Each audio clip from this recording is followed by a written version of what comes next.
સુરતના છાપરાભાટામાં શંશાગ્યા પરિવારે કરેલ સામૂહિક આપઘાત મામલો પોલીસે સુસાઇડ નોટના આધારે દુષ્પ્રેરણાનો ગુનો નોંધી 3ની કરી ધરપકડ। ભરતભાઈ સંસાગિયાએ પોતાનો ફ્લેટ દલાલ મારફતે સંજય પટેલે વહેંચ્યો હતો। મકાનના સોદામાં ટોકન પેટે સંજય પટેલે 1 લાખ આપ્યા હતા। મકાનની લોનના 5 હપ્તા બાકી હોવાથી સોદો કેન્સલ થયો હતો। દલાલ રાજુ આંબલિયા મકાનનું ટોકન આપનાર સંજય પટેલ અને પુત્ર હિતેશે રૂપિયા માંગ્યા।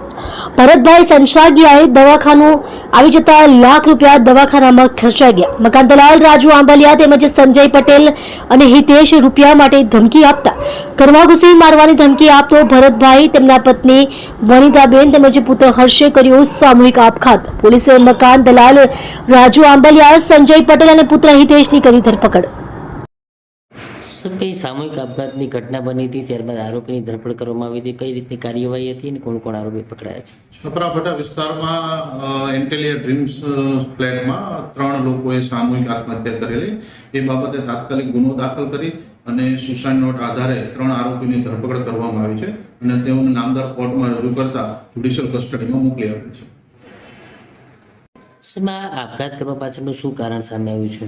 તપાસની પ્રાથમિક તપાસ દરમિયાન જાણવા મળેલ છે કે જે મરણ જનાર હતા એ લોકોએ ફ્લેટ પોતાનો 22 લાખમાં સોદો કરેલો અને 1 લાખ ટોકન પેટે લીધેલા।